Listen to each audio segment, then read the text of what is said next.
No, motherfucker, you can lose in life, bro.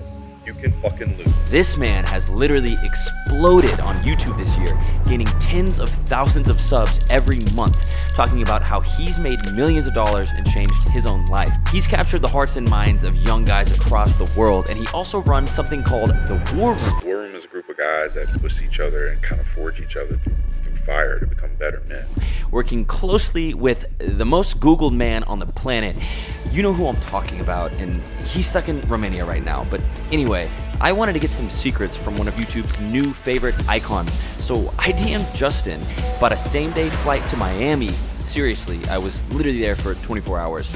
Booked a podcast studio, and I sat down with him to figure out how he's become what he calls an abundant man. And let me tell you, we talked about everything. Like, seriously, there was some stuff that I didn't know if I was going to be able to leave in this video, so be sure to stick around for the whole conversation. And without further ado, I present to you, Justin Waller.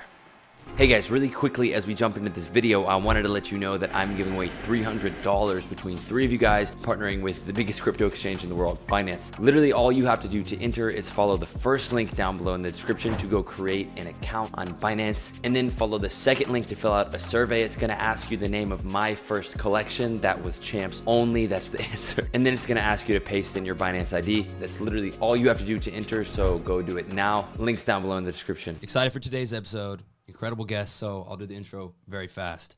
I'm Champ. I'm a kid from Oklahoma. Like I told you, changed my life with a laptop, and I'm passionate about helping people, namely young men like myself, change their perspective on the world and subsequently change their life. So I think for that reason, why this conversation would be valuable is probably pretty obvious.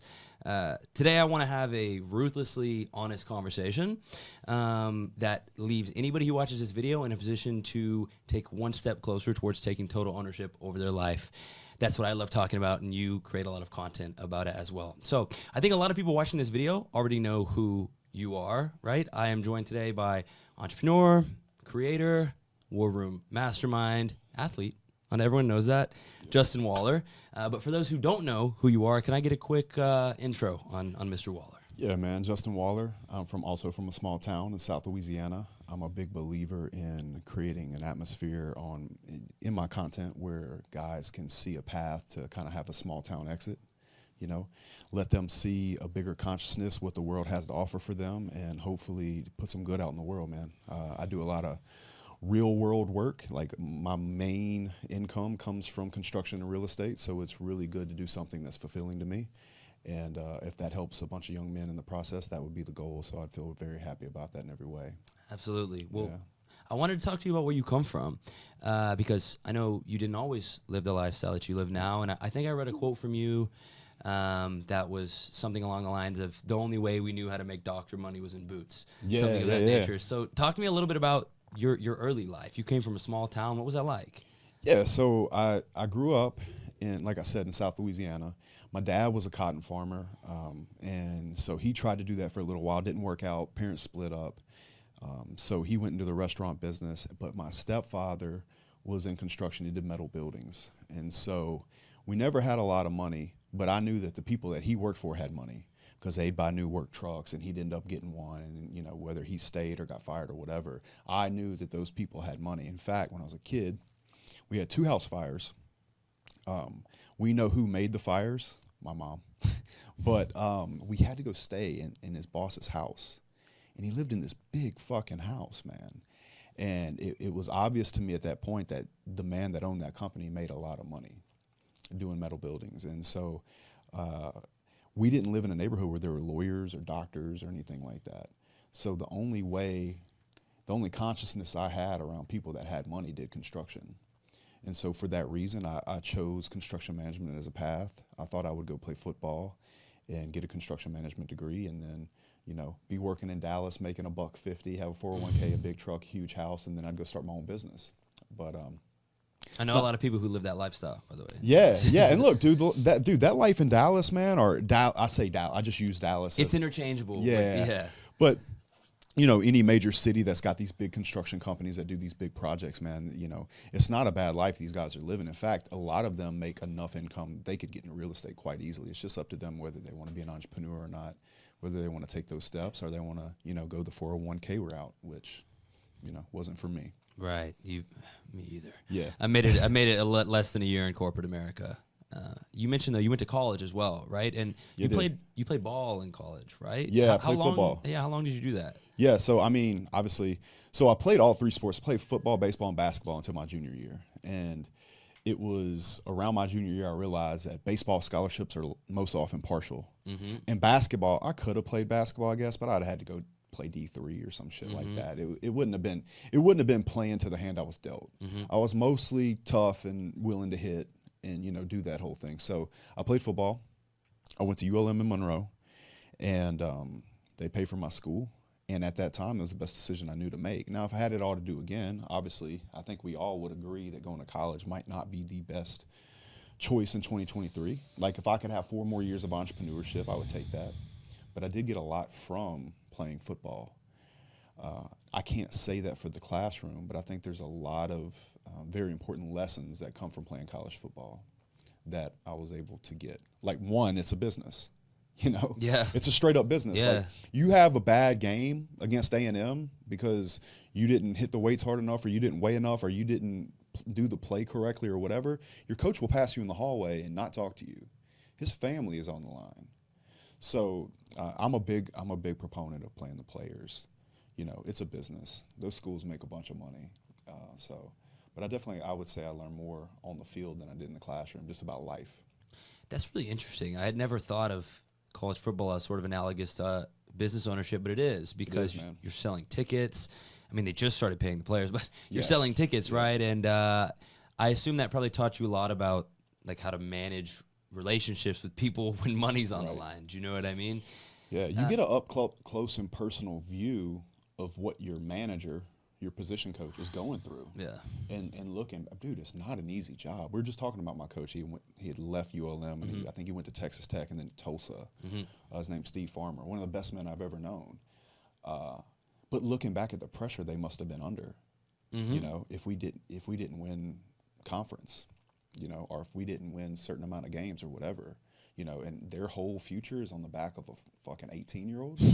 You know what I'm saying? It's crazy. God, it sounds like running an internet business. Yeah. It's like Thomas being here.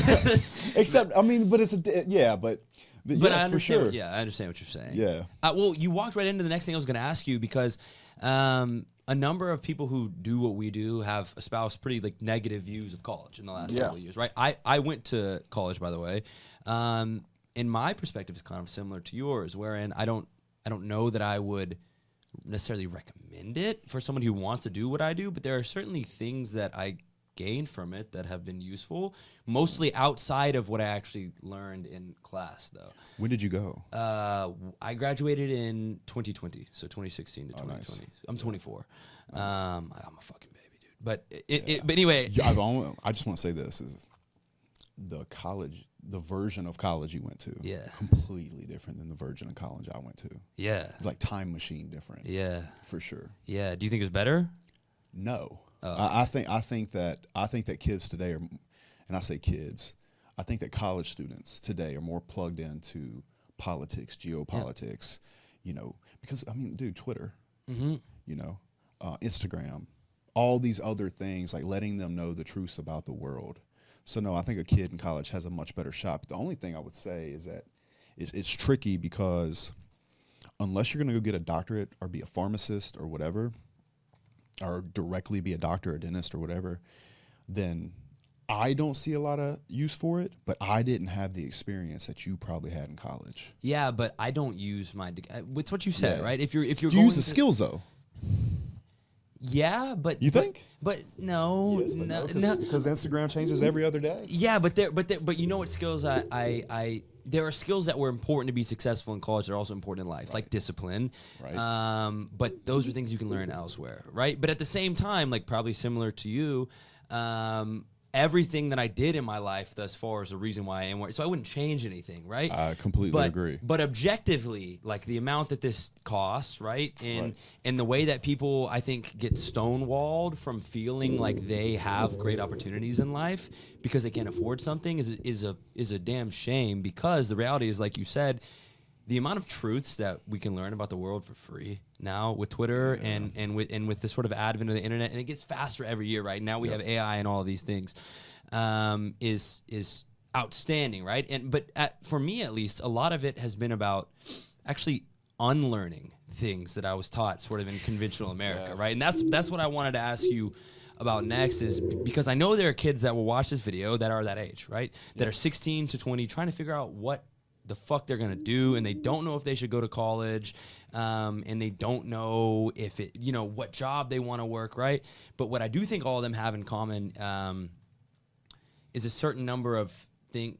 We don't know what they're doing, what they need to do, but I bet we can name a couple things they're doing wrong, right? A couple things that the average young man could get rid of and eliminate from their life in order to be in a better position. So that was sort of a roundabout way of getting to the question of asking you, what are a couple things, maybe 3 things that you think the average young person in that sort of transitory time in their life is doing wrong? What can they stop doing to put themselves on a better path?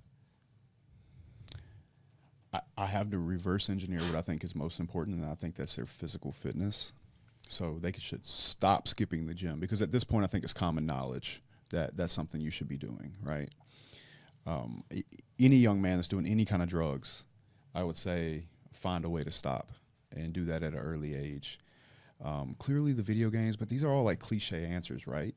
I think the most powerful thing they could stop doing, truly, of all those things that I just said, is letting other people think for them and assuming that adults know better than they do. One mistake I really made, and you probably would resonate with this, just growing up in the South, there was kind of like a rule that you had to listen to people that were older than you just because they were older than you. I can't wait to talk about this. You understand what I'm saying? Yeah.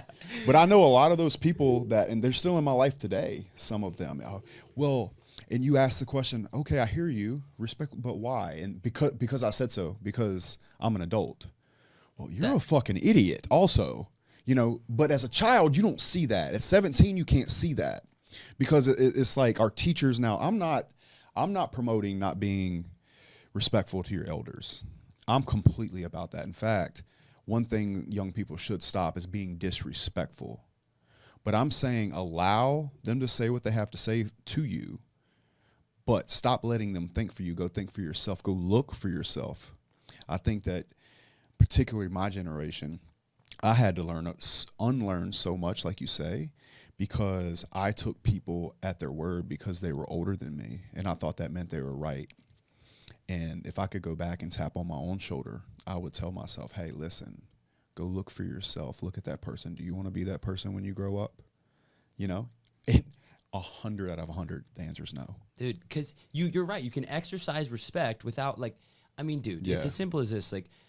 And you can love your parents and respect your elders, and these people can be wise beyond imagination. But if you look at their life, right, and this person is giving you advice about money, and they broke. They don't live a lifestyle that reflects where you want to be, objectively, there's no way it's a good idea to follow their advice, right? And when we talk about unlearning, you know Luke, right? Our friend Luke Belmar, right? Yeah, I know Luke. Yeah. He talks. Love Luke. Yeah, talks. We just had him on the channel. He talks a lot about getting unplugged, right? Yeah. I have a conversation with him, and I look at, for example, I was just talking about my friend Luca, also lives in Miami.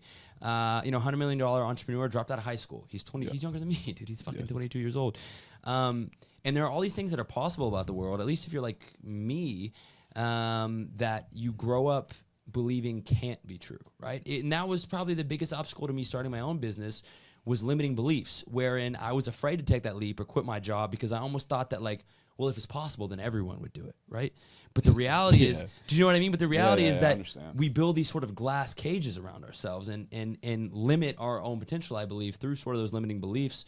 So that's why I wanted to ask you if you felt like, coming from where you came from, in a small southern, United States town, if you had a lot of limiting beliefs that you had to sort of work out of and shed in your older age. Yeah. Well, you're not. So. You're in your 30s, but yeah, But even still now, I think I'm still unlearning things. Right. Because no matter what, and you must do it. It's one of the most important things you can do in your life, because I always talk about climbing mountains and finding more consciousness. If you get to the top of something, you don't have that long before you're going to sabotage yourself back down unless you find something bigger to climb, right? And so I feel like not only am I always unlearning things, but I'm constantly looking for new consciousness, you know, constantly looking for new things that I can hopefully get excited about. Because the worst thing, and I've actually dealt with this personally, maybe you've not hit this yet, but you're going to because of the path you're on. I'll tell you a story. I was sitting in my house. It's actually the house now that Thomas and the guys stay in. I kept it. So the crew, like with the film crew and everybody, or the YouTube guys, they stay in that house and I stay in the big house, my house. But I was in that first house, and I don't know how old I was. All I remember is I was putting on dress shoes to go to my construction office, and I look out the back glass and it's bamboo and pool and it's just beautiful. I'm like, man, it's a long way from the trailer park. And I felt a little dead inside because I didn't have anything to, you know, and it sneaks up on you, man. And I always say that success is like it's a two-part scenario. It's climbing the mountain, which is where all the happiness is, right? But it's also making sure you look up to find more consciousness past once you reach your goal. Because if you don't and you get there, you that fire inside of you kind of die because you don't have to get out of bed or you don't want to. And there's nothing to chase. Dude. So you keep talking about the next thing I was going to ask you about, because this is something that I've struggled with personally, right? And it happened to me the first time that I bought my first nice car. I moved into a nicer place. But it's not even the material shit, dude. For me, it has more to do with exactly what you said, the chase, right? And I'm not sure if you consume any of Andrew Huberman's content, but he talks a lot about... Yeah, I know who Huberman is. Right, very sweet. Right, he's great. So he talks a lot about dopamine and the role that it plays in sort of motivation, particularly for men. And he talked about some studies where we see CEOs or founders of businesses, upon finally achieving like the big goal, they exited their company, they IPO'd, whatever it is that they did, spiraling into deep depressions. Well, they sold their identity. Right. Like I think about that with my main company. Like if I were to sell it, I would be selling a part of me that I couldn't get back or control. Right, but you live an incredible life, right? And you're somebody who I see being very outwardly happy. Yeah. So how do you think about happiness? Like, how do you find that sort of groove to live in, to not go too high or not go too low? Do you know what I mean? Yeah. So everything I do, I am trying to become better. If I read a book, I am excited about the book because I think that book knows something that I don't. Even if I only take one thing away from it. So when I was saying that growth is on the climb, I get a lot of fulfillment about just growing this YouTube channel, right? Or, you know, buying houses in different countries, or maybe getting a second passport, or, you know, I just what was it, in December, I closed 85 more real estate doors, you know, building that portfolio. We're meeting with investors. We're going to start developing soon. So there's always, I can't stay still, because I feel like if I stay still, then being depressed would catch me then. You know what I'm saying? So I think it's just about keeping it moving. And then one thing that I think is particularly, for me, really important is every now and then I just stop and I just count everything that's going good in my life. And it's fucking everything. Gratitude, like, yeah, bro. It's like you have to do it. You have to count everything that's good for you. Because I'd be bald-faced lying to you if I said I wasn't happy. I could not be more happy. Like anytime I'm dealing with unhappiness, it's really just because I've forgotten how great everything actually is, right? One thing that I have as a tool, I actually just shared this at a War Room event, but I have this thing on my phone called the Rainy Day. And what it is, it starts off, it says, if you're reading this, you think you're having a bad day. But let me remind you of your accomplishments and what your life is like right now. And it just goes on this list. And you wrote it? I wrote it. Yeah. But it's a reminder, because a lot of times you forget. Dude, you could wake up and feel like kind of in a shit mood just because you drank vodka the night before, or because, you know, the sun's not out and you don't realize you forgot to take your multivitamin that morning. Like it's very almost mathematical in that way, right? So, you know, I like to keep things in my phone that remind me, particularly that rainy day. Like if I think I'm having a bad day, oh, are you? You're 6'3", you're driving a G-Wagon around, you don't have enough time to date all the women that want to see you. You're making money in your sleep, you got great teams, you got people, you know, you got houses, bro. But you forget. You forget really easily. I'd say maybe one day a month. You know, I'll have to remind myself. Well, the field goal moves, right? Like your goalpost. So that's the moves, tricky part, right? So I believe there's two voices in your head. There's like this little bitch voice, but then there's this voice that never goes away. I think my biggest fear in life is losing that second voice, the one that said, "Yeah, but you could have done this," you know, or you could have done it that way, or you could have done it faster, or you know, you could catch this person if you wanted to. I do think that last thing I said is probably the one I think about the least. I can't even think of a time where I saw somebody else and like felt envy. Well, there's always a richer mother. There's always a richer mother. If you're Bill Gates, there's someone to catch. Yeah, you know what I mean? Like, but I always say, but that's the important part, I think, is that if you are maximizing everything, not just money, you know, if you're staying in good health, if you try to pay attention to your style, if you're making sure that your grooming is on point, all the way down to little things, man, like. There was a time I was thinking about getting veneers. I've had 2 hair transplants. I've thought about getting veneers as well. Yeah. It's like everything. Like you just want to make sure you're like. What I don't want to do is look back and be like, bro, you could have tried harder. You know, you could have done this and that. That's the shit. Like I don't want to leave shit on the table. Spoken like an athlete. Yeah, bro. Yeah. Absolutely. Like you could get a high score in a game from a coach after film, right? And you'd be like, yeah, but I could have made that block in the second quarter. Yeah. Fucking. But that's what it is, though. To be fair, though, that's the entrepreneurial spirit, right? Like that's what makes you keep fucking going further because you've been in the game a lot longer than I have, right? Yeah. So it's important for me to have these conversations because I think a lot about longevity. Do you know what I mean? All the people that I look up to the most have been doing this shit for a long time, and you know what's been really interesting to me is also the advent. At least from my perspective, right, with you and even the Tate brothers and the war and all these individuals, there's been almost this advent of I feel like a little bit older influencer on YouTube, right? Mm-hmm. Like you guys aren't fucking 18-year-old kids playing Fortnite. Do you know what I mean? No. You're in your 30s and have built a massive real estate and construction business. And those are things that only come with time. So these conversations are great, for the viewer, but they're also great for me just from sort of a selfish perspective. And that's a great part about having a podcast is I can talk to you guys. Yeah.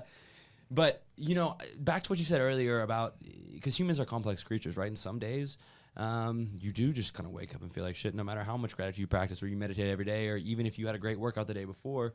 But I think that the reason why you and so many of these other guys are so important to the world at large right now and internet culture is because there are a lot of young people, particularly young men, and this is the same reason why folks like Jordan Peterson are as popular as they are, who are unwell, at least in their own minds, right? Who don't feel good, right? Who are trying to figure out who they are or what they are wanting to do. So I wanted to ask you what your perspective is or what your take is, right, on sort of the state of the average young man right now, right? And we could say American young man. Right. I don't think it's in a very good place for them, but I do think that they have a lot of opportunity. So you know how older people generally will talk poorly about the generation right behind them? Yep. I never want to be that guy. And the reason why is that I don't think it's completely fair. Every generation gets a brand new set of opportunities. Let's say y'all's is the internet and having reach that I did not have, by the way. There was no Facebook when I was in high school, no Instagram. Really, YouTube was not a thing, right? It wasn't until college that I got Facebook. But for that reason, I, now at 37, don't see the world through the lens that you do and the opportunities that you do, right? So what I think the young men are dealing with is women are a bit more woke. I think they're a bit more promiscuous. So the upside to that is you could sleep with a lot more women if you'll take care of your business. Now, I know there's a large percentage of young men that don't because they have streaming porn, which we did not have growing up either. I was going to ask you about that. Oh, no, you didn't, bro. So you had to go in your buddy's house and like see if their dad had it in the top of the closet. Yeah, oh, dude, that or a VHS. And then you'd like try to rewind it back to the part where he left it off, like he's keeping score. But yeah, it's funny, huh? It's true. It's true, bro. Sorry. But you guys can but your generation has you're 13, you're like, I can just get a VPN. I didn't know we have a fucking dopamine problem. Bro, yeah. And you do. And so you have this huge dopamine problem where you're kind of getting let's say 75% of, and in some ways it could be argued if the girl's a pain in the ass, you're getting 100% without the headache, right? And so there's that challenge. There's a challenge for certainly the American kid or any Western world country of the type of food that they're eating. So now you're looking at being a little overweight at a minimum. A lot of kids, and I have a heart for this, I feel like an obese child is child abuse. I truly do. I tweeted that maybe last year. I'm like, if your kid's obese, it should be charged as child abuse. So they have those two things, and then they have weed, which is becoming legal, and they can just go to MedMen in LA and just pick it up like it's goddamn candy, you know. So there's that. So there's all these things that are going against young men, on top of the fact that there's a lot more single parents. So there's a good chance that they're not being raised with the dad in the house. And then that kind of flips to, well, thank God there's guys to look up to. And there's guys going on YouTube, and there's guys trying to show them the proper way to take responsibility, maybe go to the gym. They're watching your podcast. They're seeing like what you're doing in your life. And so they have hopefully a North Star. But by and largely, I don't think young men are in a really good place. You know, it's especially with the way the economy is going to go and what they're kind of walking into. Because you have to understand that ever since we went off the gold standard, right, we've been building debt that we're just going to shove in their lap, you know, and me too, and you, right? So that pretty much covers the basis of women. That's money muscles game right there. Yep. Right there. Inflation for money. The food that they're being fed, even in schools that they're being fed. And then, you know, the porn thing. And the women, and the OnlyFans, and I don't need no man. Well, dude, it's tough. Okay, I gotta make a mental note because all three of these are topics that we gotta talk about. I'm gonna start. Dude, I'll start with the pornography addiction, dude.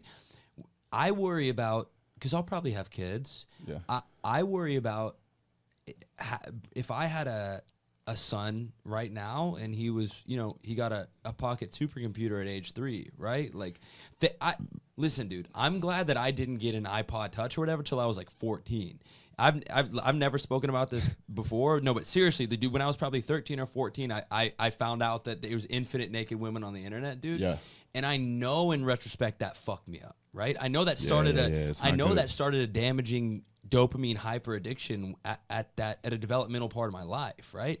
And I don't listen, dude. I don't care to get online and have, you know, conversations about the morality of it, whatever. Humans are sexual creatures, right? Yeah, man. But I think that I don't think there's any good and bad in it. I think you're absolutely right about that. But what I do think is that what we can, and again, it's like we were talking about Andrew Huberman, we can objectively look at the fact that overloading on dopamine and stimuli is horrible for physical and mental health, horrible for productivity, and 100% contributing to the how do I say?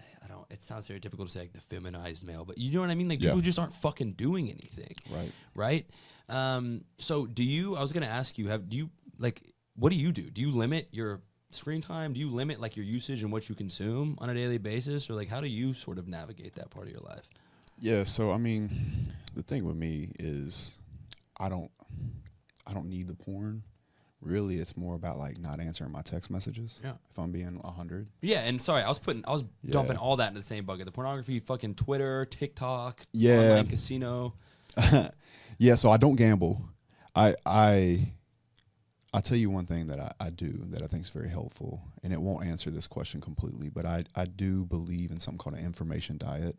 I purposely don't know how to play poker.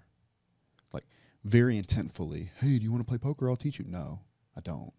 I purposely don't know how to play, like, video games. Like, I'd get my ass kicked, it would suck, and I'd quit, right? I purposely don't. There's that. So there's a lot of things that I don't know. Like cocaine, for example. There's cocaine all over the place in Miami. Yeah, you live in Miami. I don't want to know, bro. I don't want to know. Yeah. Because what if you like it? There's a lot of people sitting under the bridge that didn't want to know. They had a surgery and somebody gave them a pill and then they knew. Yeah. You know? So I think the most important thing is, if you're a young man, it's like, don't find out. You know how they say fuck around and find out? Yeah. Don't fuck around and find out. You know what I'm saying? Yeah. Like if you can reduce that, even to the young man that, let's say, he's watching porn. Hey, bro, don't go down that rabbit hole. You better keep it on that blonde, bro. Don't go into that weird shit. It's gonna get weirder and weirder. Yeah, it's gonna get weirder and weirder. And guess what? You're gonna start liking that shit because now you're getting off to it. Your body is responding to that. And then you can't have a normal relationship anymore right at some point. Right. You're gonna be like trying to talk your girlfriend and like fucking some other dude or something crazy. It's like right? doing a bigger dose. Yeah, right? you're like you need a bigger dose. Oh, try this in real life. But bro, like a lot of times guys, you know, or they tie some girl up and they're like, what am I doing? You know? So I think make sure you don't mess around and find out or learn to enjoy something that's not going to be healthy for you. And it's so funny, dude, because you talked about like wokeness earlier. Internet culture has become so good at pervading things that are objectively unhealthy, sort of under the guise of freedom and self-expression. Right. Do you know what I mean? Yeah. And I don't like. And again, I try to kind of toe that line because I don't want to get overly, you know, I talk about everything from sort of like a health and success perspective. But seriously, man, that shit, there's so much culture that pervades these things and like tries to convince you that it's a good idea. And I love what you said earlier. One of my favorite books I ever read, Atomic Habits by James Clear. You probably read it, or if not, you've seen it in an advertisement. Yeah, I read it. You know, he talks about eliminating bad habits. Just make it fucking hard. Make it hard, right? Yeah. If you don't ever learn to play, if you don't have your phone on you all the time, if you block your internet, you know what I mean? Like you just don't expose yourself to those things. And on that same topic is diet, dude. You talk about Western food, and this is not a conspiracy theory, right? This isn't like an opinion. This is objectively. Yeah, absolutely. It is terrible, right? And you know this because you're a worldly person. Yeah. So you've been outside of the country and you've eaten other places, probably for extended periods of time. Yeah. And maybe you lose weight. Yeah. What happens is like it's not even about the fat that you lose. It's about like de-inflammation almost. Like I'm leaner. But I was never pinching less. Let's say I go to Europe. We go do a car rally every summer, right? And I could pinch my stomach. And I'm like, okay, there's whatever that skin, right? I'm no less lean. It's like my everything in me is just like it's like clean, it's pure after being gone for a while. And I might lose 10 pounds, you know, but I'm not holding water because it's not sodium or MSG or whatever. Just feel better. I tell you who is really big into that. In fact, he's leaving Miami and going abroad because of Sterling Cooper. He's like, I've had enough of this food. Yeah. You know. Well, you know, we were talking about Luke earlier, right? He's super on it. Yeah. But you know, it's funny because this is what I was saying, man. Everyone's mindset is so fucked up because I can't even talk about these things without like feeling I have to toe around it so people don't think I'm a conspiracy theorist. Right. Right? About food? You know what I mean? Yeah. It's like, dude, I just don't want to put poison in my body, right? Right. Yeah, no, I get it. And people and these narratives get told for so long, right? Even when you talk about like quality of the water, right? Yeah. You can go on fucking EPA.gov right now and read about the parts per mil of shit. Yeah. In the Miami water supply, birth right? control. Not even just estrogen, right? We don't know what consuming massive amounts of microplastics do to human beings, right? Like these are new things. So I certainly think those are an obstacle. I mean, I suppose not just to the young man, to everybody, right? I just speak to people whose experience I understand, right? Right. But I don't know. I guess life has always been hard, right? It's easier. Yeah, than it and was it's in always some been the end of the ways. world. But It's always been the end of the world. But I feel like it's harder than ever in a number of ways. You know what I mean? And it's harder because it seems like it's easier, so you feel foolish or you feel sort of soft for admitting the massive amount of challenges that we face. You know, I feel. And if you take it to Twitter, you know, it's gonna be, oh well, what are you talking about? Like you're a young man in America. You're the luckiest person in the world, right? So I love conversations like this because I think it's important to talk to the kids like me, man. Right. Because when I was a kid, I was fucking confused and I was not happy, and I didn't think that I ever would be in this position coming from where I was from, and I wasn't good. I wasn't even, when I was in middle school, I was fucking failing, dude. I wasn't even supposed to make it through high school. Right. You know what I mean? So bro, I get it. I failed 6th grade. But you know the beautiful thing is like you have all these new problems, right? But a kid from Oklahoma, had you been born in 1985, well, let me back up. Let's say 75. You wouldn't have left Oklahoma. Yeah, statistically. You wouldn't have known the world out there. So you would have you would have traded the consciousness you have about what you can do. You can come to Miami, you can, you know, interview people, you can do this, you can build this online brand you would have traded that out for living in Oklahoma, and maybe the food would have been a bit better. Maybe the one woman that you met would have been more loyal and not been on a boat in Miami the next day, right? So like I said, every generation has a new set of opportunities, but those opportunities come with challenges. Yeah, so it's navigating through it. And it's always been the end of the world to everybody. Right. You know, it's scary. I mean, like, for example, I don't know what prime is today, but I do know at the end of the 80s, in late 70s, early 80s, the interest rates got to like 18%. You think those motherfuckers didn't think it was the end of the world? Yeah. You know what I'm saying? I was looking at that literally yesterday. I was looking at the chart of it yesterday. Yeah. Which I can't imagine. Right. So try to buy a house then. Try to be a husband and a father then. Yeah. Right? So that's where it gets tricky. And the more the more inflation we have, the more the CPI goes up. You know, so the prices of everything go up, and that's how you get bread going from 5 cents to $5 or $7, whatever the fuck it is. I don't buy bread, but you see what I'm saying. Yeah, so eggs. You know, and then, you know, think about this. And let's say, I don't know what year it got popular. Let's say in 2002, a 30-year-old man, for the first time in his life, after he's been scrummaging through his dad's closet, goes on the computer and he can watch streaming porn. He's probably super excited about that because that man's probably never seen women that beautiful naked. You know what I'm saying? But now he has a problem, right? Now he has a problem. Here's this opportunity. Yeah. He's like, dude, this is awesome. But he's the first generation of people that got hooked. Yeah. You know? And so, like, and it's all cyclical. So I think that we're probably in some pretty hard times right now. It's going to lead to, like, you know, something popping, something happening, and then hopefully we'll course correct and do what's best for humanity. And that's one thing that I do trust, that whether you're Russian or American or African or South American, whatever, I think that humanity as a whole, humans as a whole, have number one thing they want to do is survive. And so I think that most of the arguing comes from fighting over who's going to survive at the highest level. Mm-hmm. And something is sure to happen to hopefully at least adjust it. And I think it always has, and I think it always will, you know, so we'll see.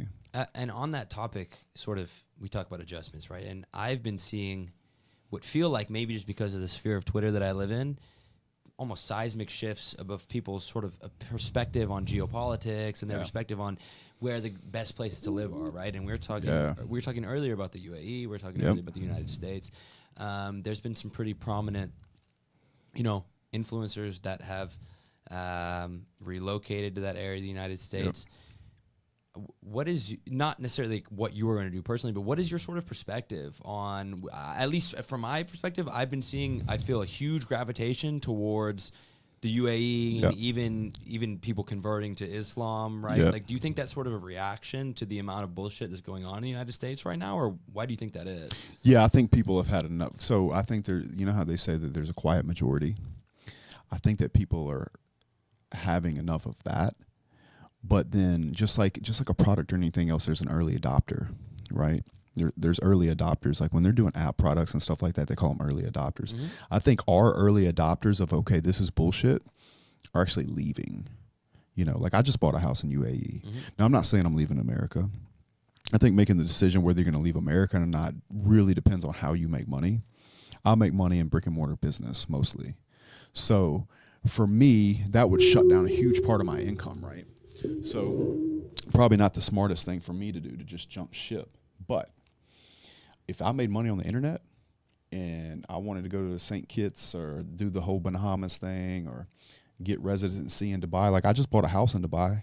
I'm not saying I'm leaving, but I'm also not going to be left with no options, right? Right. And so it's I think that after 2024, like the election, we're going to know a lot more. We're going to see, you know, how people really feel about things. But I don't think that's going to stop wokeism for a while. Do you worry about the future of, I mean, not even the United States, but the world? I talk about this with every single one of my guests. And usually the answers are kind of similar. Do you worry about the future of our world? Not in regards to I think we're going to blow each other up. I think we all know that's a bad move. Mm-hmm. I think that we fight our wars with sanctions right now. Mm-hmm. I think that there's some alliances that are threatening to the way that we have been living, BRICS being one of them. Not that I'm saying that they're good, bad, or indifferent. I think it could easily be argued that America's a bully, you know, with the way that we print money and how we just were like, oh, gold standard, fuck you guys. You know what I'm saying? We have and look, I often say America's the GOAT and I get heat for it, but we do have the biggest military. We do have the best geological defense and structure. We have our own oil. We can farm. We can self-sustain. So there's a guy, I think his name's Peter Drucker. He wrote The End of the World is Just the Beginning. And he's talking about deglobalization. I think America looks good in deglobalization. I think the UAE is going to be okay because they'll just get their stuff from, you know, wherever. So I love the UAE. It's safe. I respect Islam. I'm not planning to convert, but I super respect it and understand why people are doing it. Christians have really turned their head, and I think they have a misrepresentation of what Jesus was, because Jesus was also a savage. You know, like, he would turn his head to things, but he would also do what he had to do. And I think that Christians, by and large, are missing that part, like letting some of the things in that Islam would never let in. So, but as far as how the world's going, I feel like it's going real degenerate at the moment. And so finding a place with structure that has rules that are kept is becoming harder and harder to come by. But no, I don't think that we're going to blow ourselves up. Yeah. Well, you know, I mean, I was thinking more along the lines of what you just talked about. I just, you know what I mean? Because we were talking about Sneeko earlier. Like the woke stuff? Yeah. Yeah, I think that's going to continue to get worse for quite a while. And then people are going to go to places where you can trust the laws and the structures there. Yeah. And that's why I believe Dubai is so popular. UAE is going to continue to blow up. Well, it's good for taxes. It is. It is. I'm not a big fan of it being in the middle of the desert. That's the only. I mean, I just worry about time zones, dude. I like being in the United States time, but I guess that wouldn't matter. Yeah, I think people take for granted that, you know, they have food on the table every day, and like where that shit comes from. Yep. You know, because it's there all the time, right? But at the same time, they have no clue like what somebody had to go through to make that happen, or what kind of land needs to exist for that to happen. So, I think people are going to find out, you know, more and more where the best places to go are. Yep. You know, so we'll see. Yeah. Well, first of all, I just want to make sure we cut that out. Yeah. Well, yeah, man, absolutely. While I have you here, I want to talk about some of the stuff you're working on as well. Obviously, super involved with the War Room, super involved with the real world. I think that's probably how I came across you in the first place. How's that going right now? Are you still as involved as ever? Absolutely, man. Probably even more involved as ever. I just spoke in Louisville. They had a War Room feast, and I was buying a mobile home park in Ohio, and it was a 3-hour drive. So we hopped in the car, went down, spoke to those guys. It was great. Since then, I've probably met up with 6 or 7 guys that are just coming through Miami or flew to Baton Rouge to see me. Just had a War Room guy come in. He's going to invest in some of our real estate deals. So more than ever, man, I'm going to fly to Spain next month and speak at the feast that Luke Barnett is putting on.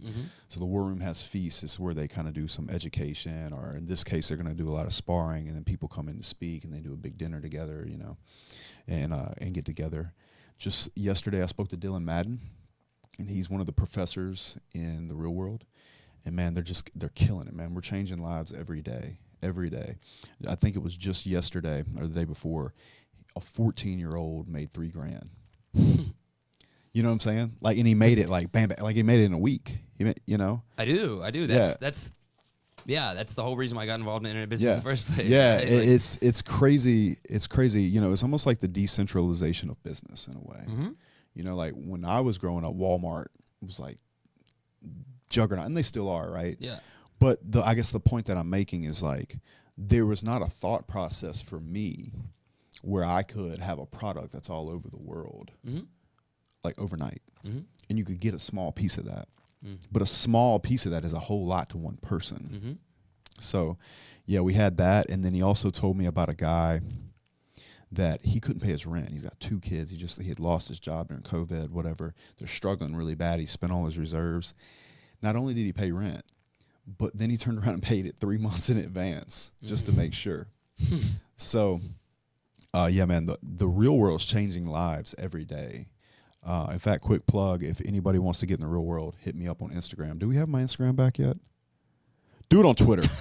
Do it on Twitter. Dude, I got some hackers on my Instagram. They fucking hate me, bro. I was trying to find your shit. They hate me, bro. They'll send me messages. Got you again. Haha, send me money. It's okay. I'm like, bro. Luke gets banned like every other week. Yeah, I was talking to Luke about it. Yeah. But it's crazy too, because it's like they'll steal your photos, make an account of you, and then mass report you. So we have to change the handle all the time. It's Turbo Gay. Let me see. Let me see if we can find. No, it's not here, brother. That's fine. I'm cool in real life. I don't care. I don't need it. Yeah, but fuck it. Yeah, Waller7J on Twitter if you want to get into into the real world. Absolutely. Or the war room. But yeah, I'm in the halls. I've probably posted every day now for 30 days. Sure. And once a guy's in the war room, if he sends me a message on Telegram, I'll answer it. Like I'm there for him. If they're around, I'll go eat lunch with them and stuff. I must have ate lunch with 4 or 5 people when I was in Dubai. Mm-hmm. So it's fulfilling to me. I like being on a team. It's that background. Mm-hmm. So yeah, nothing better. Can't wait for the boys to get out, and then we just keep building. Yeah, can we talk about that if you want? Yeah, what do you like? When the fuck is that gonna happen, bro? It's tricky. There's no there's no Romanian rule that says that they have to do anything for 6 months. They can look, so it's crooked. I find it interesting that Brittany Griner went to another country as an American, openly admitted she broke the law, and we traded an arms dealer for her, if I'm not mistaken. Whereas you have Tristan Anderson in jail, and they can't even convict him. And crickets. So, and even when I talk to some of my buddies that like have serious connections, like at Fox, their response is, man, if we were in a Republican White House, like they would at least try, right? And when I say try, I have to believe that America can do whatever they want, right? They could get them out, but I don't think in these conditions that it's going to be easy. Everyone's terrified to talk about it, right? Like news outlets. Well, that's why. Yeah. That's absolutely why. In England or Britain is not making it any easier with all the money that they're spending, to fight against Andrew. Have you gotten any of your content like demonetized or taken down for talking about any of that stuff? Not really. I only asked because we were talking about Luke getting banned on his. Yeah. Anyway, back to what we were talking about. Where were you like when you found out when you got the news? I was actually in Louisiana. Were you just like, what the fuck? Like, I honestly, my first response was, oh, they'll be out in a couple hours. Mm-hmm. Like my first response was not like super concerned, right? Because I'm like, we had just gone through that in April, right? Mm-hmm.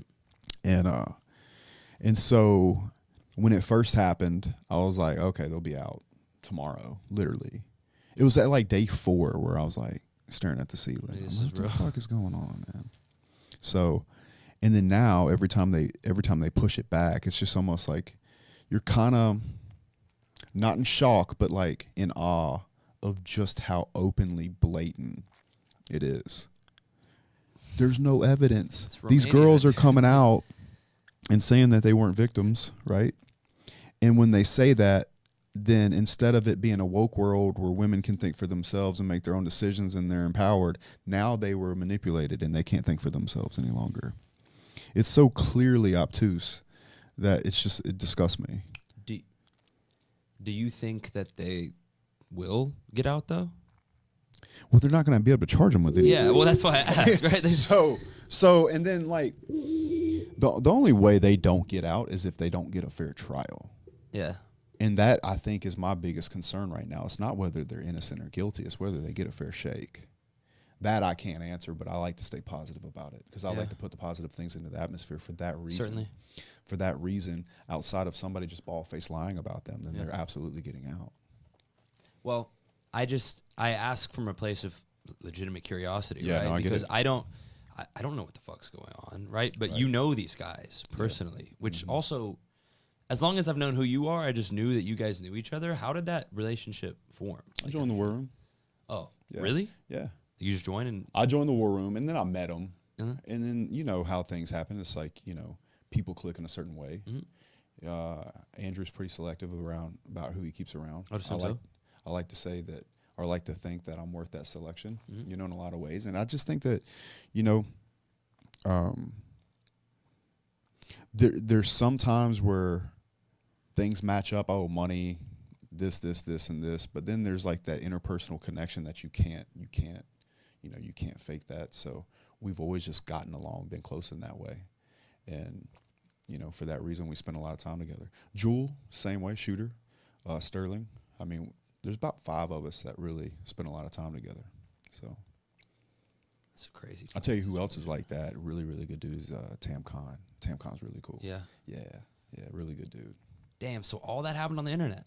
All those, you joined the shit? I found Andrew. I was watching Richard Cooper. Yeah. And I saw him, and I'm like, damn, bro. Like, he gets it. You know, I'll tell you why. This kind of goes back to the Southern thing. In my 20s, I felt very kind of suppressed, but kind of left out. Like, so as people were doing gender reveal parties and getting married and doing all this, like, in my gut, I'm like, man, this is not for me. It's not. And by the way, yeah. And it's not that I don't believe in family. I do believe in family. I just don't believe in monogamy, particularly, and the way that they do it. So, I'd love. Look, I'm not saying I wouldn't have a wife. I'd never legally get married. Might have a wife. Might have some kids. Who knows, right? But if I did have kids, I'd be a damn good father, right? And I'd be a damn good husband. And the only thing I would ask is like, please help. Hey, baby, I'm not trying to leave you out. Like, just help me recruit, you know?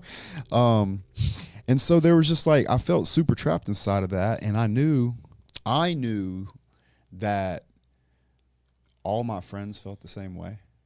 They just couldn't say it. And here's this guy saying it. And all this time I was trying to fix something that wasn't broken. Does that make sense? It does. You know, like I was super trying to like fix this broken part of me. Like, why do I feel this way? I want so badly. Because I would break up with girls that I loved them. I loved the girl. But I had to leave her because I didn't want to be a piece of shit. What I just started doing is telling the truth. And I think guys would be shocked that if you told the truth, just how much women would respect it because they all know it's true deep down. Now, you also have to be that dude, right? You know, but I tell girls all the time, hey, yo, listen, I got this, and this one, you like this one, like, and they accept it completely. And then they want to be helpful in that way. So, all at the same time, if I had a wife and kids, if they would have a really good life and feel really loved and really taken care of, and they would travel and they would have all these amazing things, and we would have heart-to-hearts, and I'd be very kind to that woman, and I'd take care of her in every way. I'd retire her if that were the case. Do you feel like there are certain men for whom it is appropriate to be in a monogamous relationship? My problem with the man saying it's appropriate is that he would have to, and there's no way to know, right? But I'm going to say prove to me, and just for an example, nobody needs to prove to me anything. Only thing you have to prove is to yourself. But just for a hypothetical, he would have to prove to me that he could be in abundance in the first place, and he's not doing it, that he is actually doing it out of choice. Right? Most men, well, no, seriously. Oh, I know. You know what I'm saying? Like, let's keep it 100, right? I know. Most men are not doing that out of choice. They're doing it. But it sounds better. It does, doesn't it? It sounds better. Or they'll hide behind a Bible and say it's because of that. But this same guy smokes weed or you know, sells or whatever he does, right? Yeah. Or does some other shit he shouldn't do. Maybe he's watching porn or whatever he's doing, right? So, you know, is it out of choice or is it the one thing that conveniently fit? You know what right, I mean? Yeah. Right. Yeah. So it's like, okay, so you're gonna get consistent sex, you think, and you're gonna get what you thought that the world wants you to do, so you can fit in with everybody. But the truth is, most men, even if they're happily married and absolutely head over heels in love, you can be head over. If I had a wife, I would absolutely love her, right? If you can be absolutely in love with that girl and easily have a threesome with her and another woman, or just sleep with another woman. Like, you don't care. Like, and you could be, dude, if you could have sex with a woman and then go home and hold your wife at night, if you had one, you would do it. Most men would do it if they had choice. They want the variety in their life. Tell me I'm wrong. Go ahead. I wonder if I don't really think my girlfriend watches my YouTube videos. Bro, yes she does. Yes she does. Listen. If I had a girl, if I had a wife, she would watch them all. Listen. This is why I'm asking you. I think it's Bro, no red-blooded male would not want to love a woman fully, tuck his kids in at night, and then get some strange every now and then. I think I think the way that I think about it is just protecting the feelings of people that I care about. Yeah, you know what I mean? I get it. But listen, dude, I don't lie. I won't lie on camera. Like, I'm not gonna come on this fucking show and be like, no, Justin, like, I don't. Yeah. No, I get it. I never look at women and think, you know what I mean? Yeah. But I don't know, man. I'm at a stage of my life. You know what else, dude? I've been through 5-year stints of my life where I could not be fucking bothered to spend more than 2 weeks with the same person. Do you know what I mean? But I think that, dude, if anything, I think it's okay to have conversations about living life in ways that don't sort of fit the standard mold, specifically when you're from where we're from, right? Because where I fucking grew up, and by the way, all of my friends that I went to college with who are 24 years old, all of them are getting married in the next year. All of them. It's a fucking race, dude. Yeah, no. They're sprinting. It's a Facebook race. Dude, and that's what I try and explain. I know dudes who got fucking bullied into getting married by their wives, they got pumped. bro. Yeah, bro. No, but they're literally getting bullied by their own wife into marrying them for what? Right. For an entire, it's a lifelong. I mean, I guess more than half people get divorced, but it's supposed to be. They'll be divorced before 30, bro. And it's insane. And then their wife they're gonna throw divorce parties where they go act like a hoe. And it's dude. No, but Justin, but it's so crazy because I'm sorry. I didn't think we were gonna talk about this, but Justin, it's so crazy because the gravity of the decisions that are being decided by. Being able to post a picture of the fucking ring, or being able to throw a wedding party. And that's where it's coming from. It's coming from the pressure she's putting on him to do it. Yeah. Because her friend did it. That's what it. It's like, and women are competing. They get together. Women are competing. Like, oh well, he hasn't. Justin, I cannot make this up. I was in Dallas. I won't say it was. I was in Dallas 2 days ago. Right? They did a St. Patrick's Day thing, and there was one of my friends. Oh my god, if I say this one. Okay, we gotta keep it very long. I keep it very vague. Keep it vague. An individual that I know got in a blowout argument with his probably future fiance. Not if he keeps getting arguments with her. Okay, but listen, his girlfriend, because nothing happened in particular, but she went and had a conversation with another girl who has also not been proposed to, but she found out that her boyfriend has bought her a ring.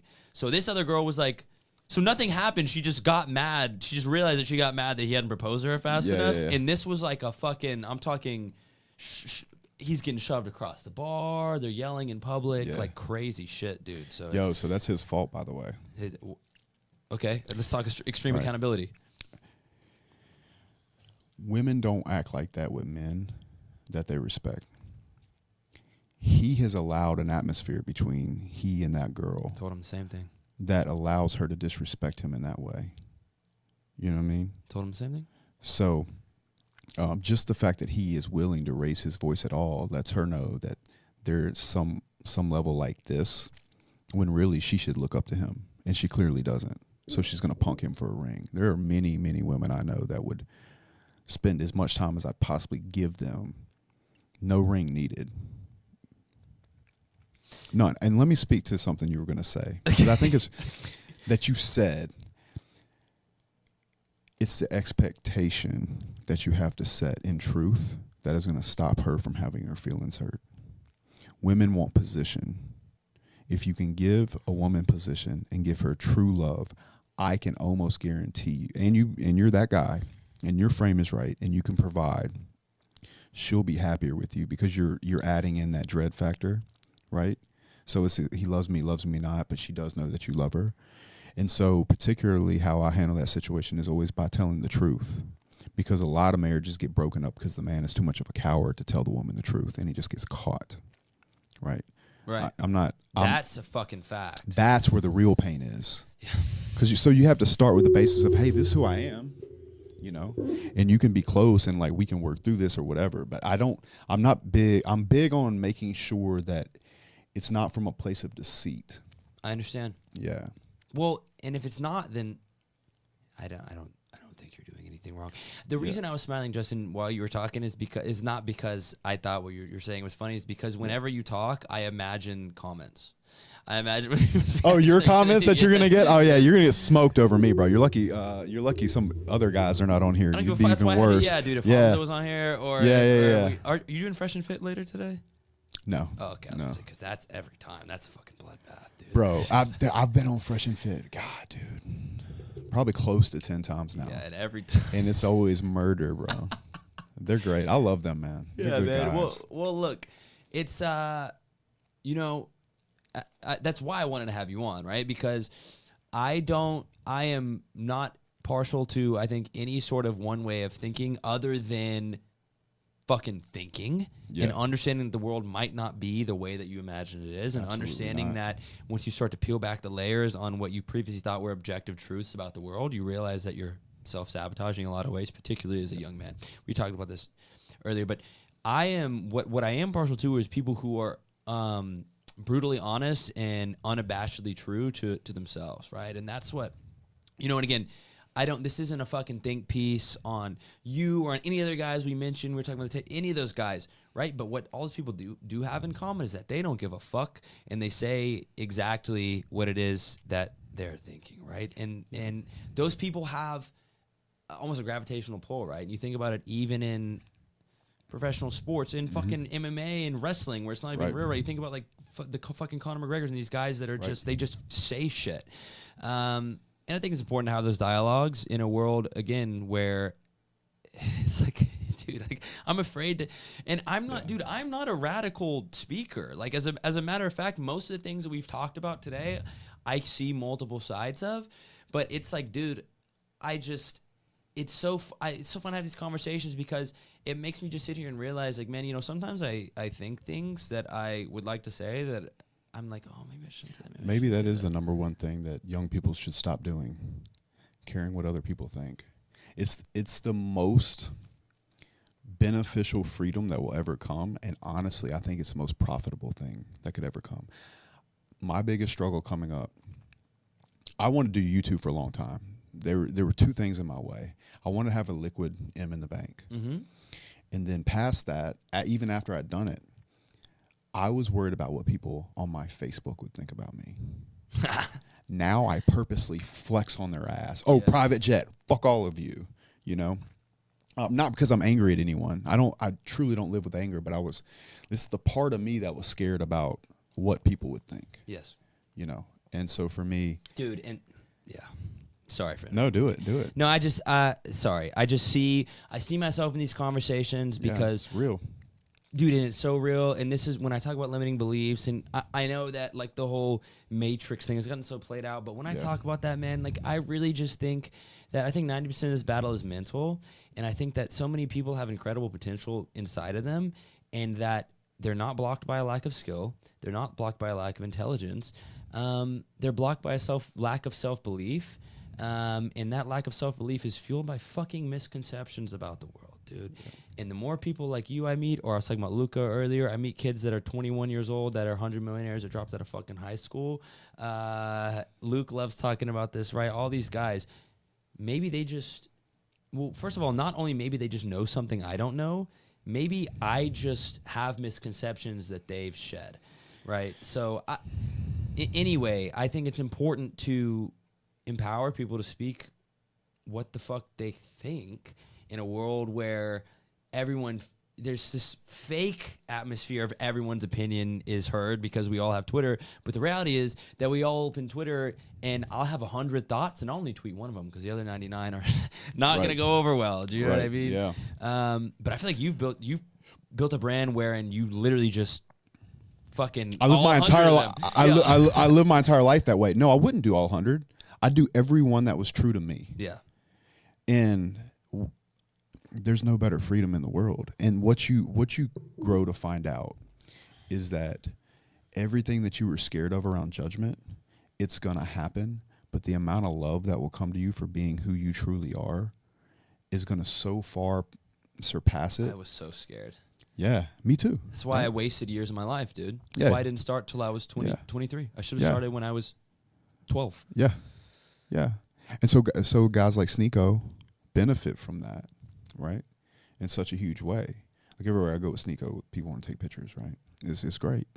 And now it's happening to me. It's the best feeling in the world. I'm sure it happens to you and Will. It does. I got recognized for the first couple times in my city last week. It's sick, right? Weird. Sick, right? Fucking no, weird. bullshit is fucking awesome. Yeah, Where's the camera? really It's good. awesome. I'm in the airport, or bro, I'll be like with a girl or something, and some kid will come up to me and be like, "Can we take a picture?" I'm like, "Yes, sir, we can."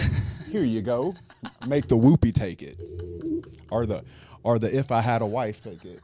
So, I mean, dude, there's not a bigger flex. Yeah. There's not a bigger. I had a mom stop me like 2 days ago. How'd she look? It wasn't that.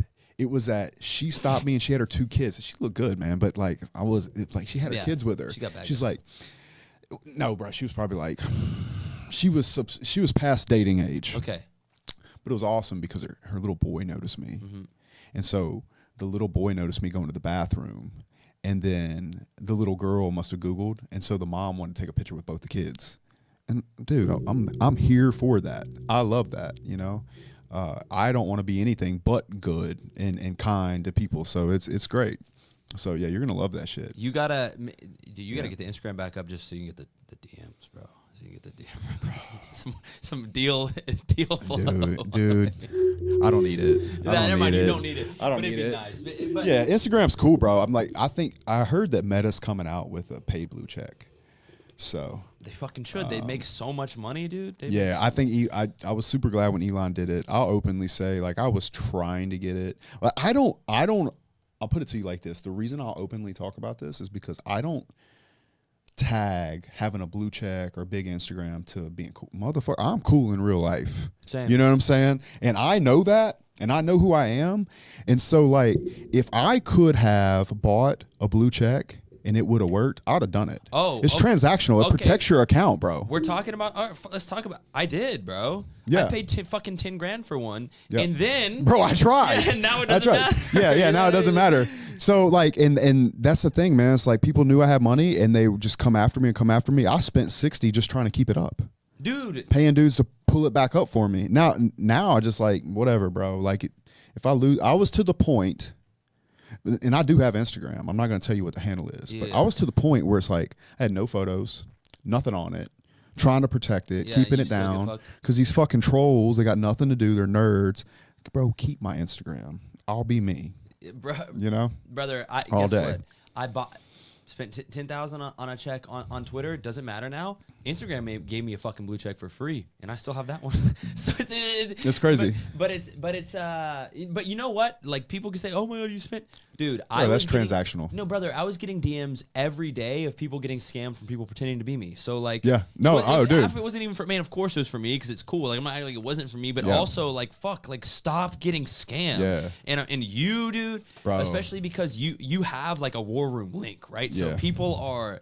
You are the perfect person to impersonate the fucking. Oh, bro, there's a new one every day. Yeah. If you just put J Wah, just J, and then like go to put Wah. Oh, accounts, bro, it's a bunch of dudes, just shitheads. But yeah, shitheads. But it's all coming to an end now. Now they get to be broke boys again because their soul is rotting from the inside out. Yeah, well. Good for them. Yeah, good. We try. Yeah, you try. Whatever, bro. Well, let me ask you. This is how I want to. This is how I want to wrap it up because I always want to. These conversations are fun, but I want it to be impactful. I want to be positive, right? Yeah. And we sit here, and I get a lot of good nuggets from you and everyone that I have on the channel. But like, the simplest way that I can sort of synthesize this is to ask you the following: like, if I am let's say I'm a 19-year-old kid watching this video, right? Yeah. And I'm sitting here and I'm like, man, this Justin guy is fucking great. Right? This is how I want to be. You know, this is finally someone sort of speaking the things that I think about, and I want to improve myself, but I don't know what I can do as soon as I get off this fucking channel, right? And go continue on with my day. What, if I'm that kid watching this video, what are some things that I can do tomorrow or tonight to put myself in a better position to be a man of status, wealth, character, and, you know, all the above? Right. I say the first thing you would really need to do is control your atmosphere. Like when it comes to food, I don't keep food in my fridge. I eat once a day. So I don't eat food because it's just there. So controlling your atmosphere altogether. So if you're of age of putting yourself in an atmosphere that probably would suit you better for success, i.e. possibly leaving your family's house and going and finding other young men that have goals and want to do better, that aren't on drugs, that want to work out, that want to make money, I think controlling your atmosphere is number one over everything. I think fitness and money and all those things can come if the atmosphere is correct. If you're not in that position, understand, and I did this personally, that spending time with the people on the internet through their YouTube channels and through their social medias is a way of controlling your atmosphere when you feel like there's nobody around you that sees the world in the way that you do. Yep. So the number one thing that I think a young man can do outside of just purely getting in shape first, especially being a young guy and studying finance and how the world works, is control your atmosphere. Nothing is more powerful than controlling the space that you're in mentally and physically. And I think a lot of things come from controlling that aspect of your life. If you'd have never left Tulsa, you wouldn't be who you are. Hell, that's damn right, dude. But if you had to stay in Tulsa, I could still, you could still work on this. You could have that internal growth Yeah. before you left. Yeah, if I had to stay in Tulsa, but then I had begun studying conversations like this one, Right. I think I could. Yeah. Probably would have taken me longer, but I believe in that, man. And I was talking about atomic habits earlier. You when you design your environment intentionally, and I'm telling, dude, my life is like an elimination diet. 90% of the battle for me is not adding things or learning new things. It's fucking getting rid of bullshit that I didn't need. So no, you're absolutely right. Unlearning things, and I often say it's very important for a young man to realize that he's capable and that he should guard the gates of his mind.